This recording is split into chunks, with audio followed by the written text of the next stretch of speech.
America का युद्ध है ये। कर्नल शिवदान सर आपके पास, क्योंकि देखिए इस बात को थोड़ा समझना जरूरी हो जाता है, जो बात यहाँ पर कर्नल कुणाल जी भी कह रहे हैं कि ये एक तरह से अमेरिका का युद्ध है। हम ये देख रहे हैं कि भले ही सामने सामने आपको ईरान और इजराइल जो है वो युद्ध करते नजर आ रहे हैं, जो देखिए अब तो अपने चरम पर है कि 4 दिन के युद्ध में कभी इजराइल भारी पड़ता है तो कभी ईरान भारी पड़ता है। अब ऐसे में ये हम माने कि अमेरिका की एक जिद है, रशिया को भी हम इसमें पीछे नहीं छोड़ेंगे कि एक तरह से पुतिन जो अपनी सदी हुई एक राजनीति करते हैं, देखिए उनका खुद का युद्ध चल रहा है, लेकिन वहीं पर इजराइल को, ईरान को ये समझाते हुए दिख रहे हैं कि युद्ध ना करे, संघर्ष विराम कर ले यहां पर।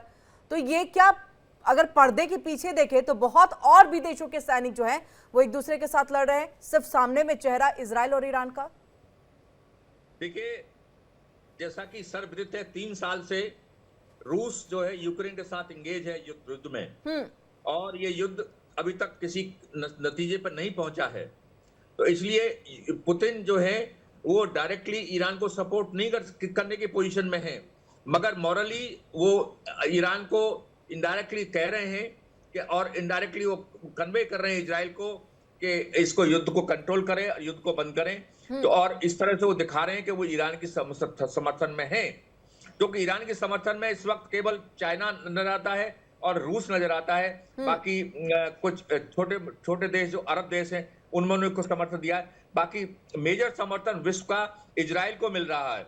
अमेरिका है, फ्रांस है, जर्मनी है, इंग्लैंड है। तो इस तरह से फ्रांस के, इजराइल के पास बड़े पावरफुल देश हैं, और इस वक्त रूस जो उसको सपोर्ट कर रहा है ईरान को, उसके वो खुद इंगेज है। इसलिए वो केवल ये एडवाइज ही कर सकता है, इससे ज्यादा रूस और कुछ करने की पोजीशन में इस वक्त नहीं है। बिल्कुल, हम आप लोगों का रुख करेंगे। इस बीच बड़ी खबर आ रही है, बड़ी खबर का रुख कर लेते हैं। ईरानी हमले में देखिए इजराइल के हाइफा में भीषण आग, हमले में 4 लोग जख्मी, कई इमारतों में लगी ये आग, और ईरान के काउंटर अटैक में देखिए हाइफा में भारी नुकसान पहुंचा है। शहर में देखिए आग की लपटें और कई गाड़ियों में यह आग लग गई है, और सुबह से ही लगातार हम देख रहे हैं किस तरह से ईरान जो है वो लगातार काउंटर अटैक जो है वो इजराइल के ऊपर में कर रहा है। और देखिए इजराइल के हाइफा में ये भीषण आग जो है वो लगी, और जिसमें 4 लोगों के जख्मी होने की अभी तक खबर जो है वो निकल करके सामने आ रही है। इमारतों में ये आग लग गई है। और सीधे हम यहाँ से रुक कर लेते हैं एक बार फिर से कर्नल कुणाल जी का। कर्नल कुणाल जी, देखिए क्योंकि बात मैं जिस तरह से इससे पहले भी कह रही थी कि 4 दिन से ये लगभग युद्ध जो है वो चल रहा है, ऐसे में कभी इजराइल भारी पड़ता हुआ दिखता है तो कभी ईरान यहाँ पर भारी पड़ता हुआ दिखाई देता है। अगर स्थिति को हम देखें तो यहाँ पर पलड़ा किसका भारी है सैन्य के दृष्टिकोण से, खास तौर से क्योंकि ईरान भले ही यहाँ पर जो है आधुनिक तौर पर अत्याधुनिक उनके पास हथियार नहीं है, लेकिन एक ऐसा डर्टी बॉम्ब है, उसका जिक्र आप करिएगा और आप ही बताइएगा मुझे इसके बारे में, हमारे दर्शकों को भी। एक ऐसा डर्टी बॉम्ब है जो न्यूक्लियर के तहत ही जो है पूरी तरह से भीषण तबाही मचा सकता है अगर वो छोड़ दिया गया इजराइल पर, और ये यूएस के अधिकारी की तरफ से अभी इसको लेकर के जानकारी भी आ रही है। नहीं, अभी लड़ाई में अटैक हुआ है, एयरक्राफ्ट जितना है वो इजराइल के पास ज्यादा है। वो बोल रहा है कि 560 है या 608 है, something like that. Active main 34,000 है, रिजर्व 55,000 का है। और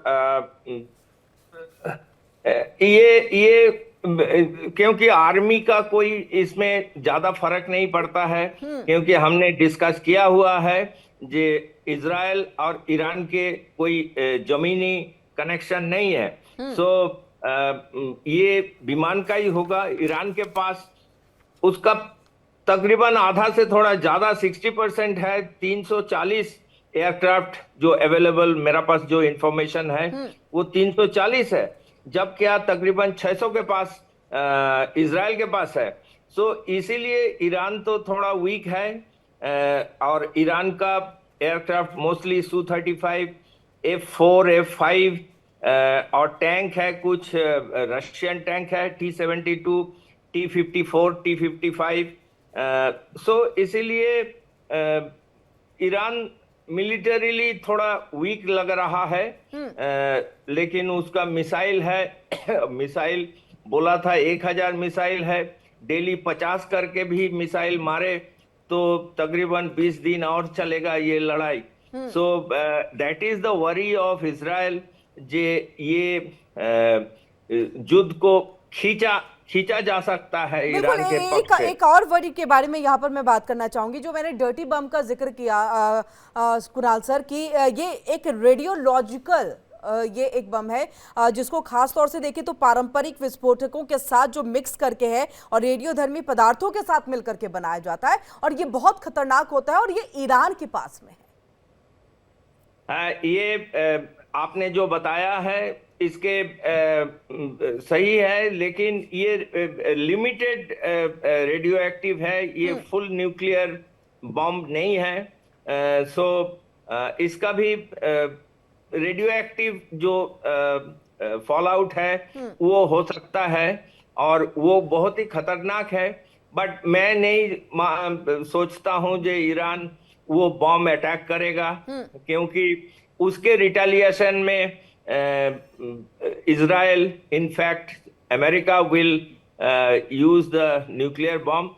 इतना लड़ाई मैं नहीं सोचता हूं, क्योंकि सभी को पता है जे न्यूक्लियर अटैक का क्या परिणाम है। रेडियो एक्टिव एक बार बाहर निकल गया तो वो काफी लंबा दिन, 4-5 साल, 10 साल, उससे भी ज्यादा न्यूक्लियर रिएक्शन फॉल आउट हो सकता है। चार्नोबिल में 20 साल 30 साल पहले चार्नोबिल जो यूक्रेन में था वो एक्सप्लोशन हुआ था, उसका फॉल आउट अभी भी चल रहा है, और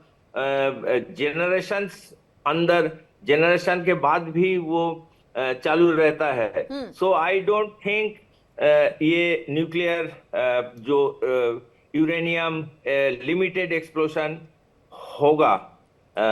ये लिमिटेड एक्सप्लोशन, इजराइल बड़ा छोटा कंट्री है, वहां पे लिमिटेड अटैक करने में ही उसका आधा पॉपुलेशन उसके हिस्से में आ जाएगा। सो इसीलिए मेरे को नहीं लगता है, लेकिन लिमिटेड न्यूक्लियर अटैक नहीं, ये बात हम इसलिए भी सर कह रहे हैं क्योंकि देखिए पूर्व पेंटागन अधिकारी हैं माइकल रूबिन, उनकी तरफ से यानी कि एक तरह से अमेरिका की तरफ से भी जो है इसको लेकर के एक पुष्टि जो है कि ऐसे सोर्सेस से जानकारी मिल रही है, क्योंकि ईरान जहां पर कमजोर होता हुआ दिखाई देता है वहां पर इस तरह की अटैक जो है वो कर सकता है, और इसको लेकर के एक संभावना जता रहे हैं, इसलिए ये सवाल उठा था। हम आपके पास लौटेंगे सर, हमारे साथ संजीव श्रीवास्तव जी भी जुड़ चुके हैं, फॉरेन एक्सपर्ट है। सर आपका बहुत बहुत स्वागत है। सर आपके पास हम आए, लेकिन उससे पहले कर्नल शिवदान सर, इसको चाहेंगे कि आप ये डर्टी बॉम्ब को लेकर के थोड़ा बताइए, क्योंकि जो बात कर्नल कुणाल जी कह रहे हैं कि संभव नहीं है, क्या हम ईरान से ये एक्सपेक्ट कर सकते हैं? हम पाकिस्तान से देखिए एक्सपेक्ट नहीं कर सकते कि वो किस लेवल पे जाकर के जो है युद्ध लड़ेगा। वो भी देखिए सिविलियंस को निशाना बनाता है, ईरान भी उसी तरह से सिविलियंस को जो है वो निशाना बना रहा है।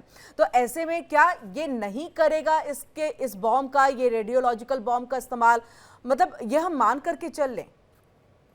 देखिए, जैसा कि सर्वविदित है जी, इजराइल एक न्यूक्लियर कैपेबिलिटी वाला देश है जिसके पास न्यूक्लियर बॉम्ब है, मगर ईरान के पास केवल एक डर्टी बॉम्ब है जो कि लिमिटेड रेडिएशन करता है, और ईरान के पास वक्त न्यूक्लियर बॉम्ब नहीं है। यदि उसने ये न्यूक्लियर डर्टी बॉम्ब का इस्तेमाल इजराइल के खिलाफ कर दिया तो इजराइल को एक वैलिड रीजन मिल जाएगा इसका जवाब देने के लिए न्यूक्लियर बॉम्ब से। और जैसा कि कल भट्टाचार्य जी बता रहे हैं, इस न्यूक्लियर बॉम्ब को डिफ्यूज नहीं किया जा सकता, ईरान को टोटल बर्बाद हो जाएगा। पूरे विश्व का जो एनर्जी रिसोर्सेज है ईरान में है वो बिल्कुल यूजलेस हो जाएंगे, और इसका बहुत बड़ा इफेक्ट पूरी दुनिया पर पड़ेगा। पूरी दुनिया जो है, जो ईरान से जो पावर का इंपोर्ट करती है, वो उसको बहुत नुकसान पहुंचेगा। इसलिए मैं नहीं समझता कि ईरान को कोई भी इस तरह कदम उठाने पर ईरान कोई कदम उठाएगा, क्योंकि ईरान को पता है कि इसके कॉम्प्लिकेशन बहुत ज्यादा होने। यदि इजराइल के पास न्यूक्लियर बॉम्ब ना होता तो हो सकता है कि ईरान कोई बात सोचता इस बारे में, मगर ईरान इस बात में अब बिल्कुल नहीं सोचेगा। और एक बात और बताना चाहता हूं मैं कि यदि ये इनकी जमीनी सीमाएं मिली होती तो मैं मान सकता हूं कि ईरान जो था इजराइल के ऊपर भारी पड़ सकता था, क्योंकि उसकी सेना की नफरी ज्यादा है, इजरायली कम है। मगर ये एक ऐसा पिक्युलर युद्ध हो रहा है जिसमें सीमाएं नहीं मिली हुई हैं, केवल युद्ध जो है रॉकेटों से, मिसाइलों से और ड्रोनों से किया जा रहा है। जी। इसलिए जिसमें कि इजराइल को काफी सुपीरियरिटी हासिल है।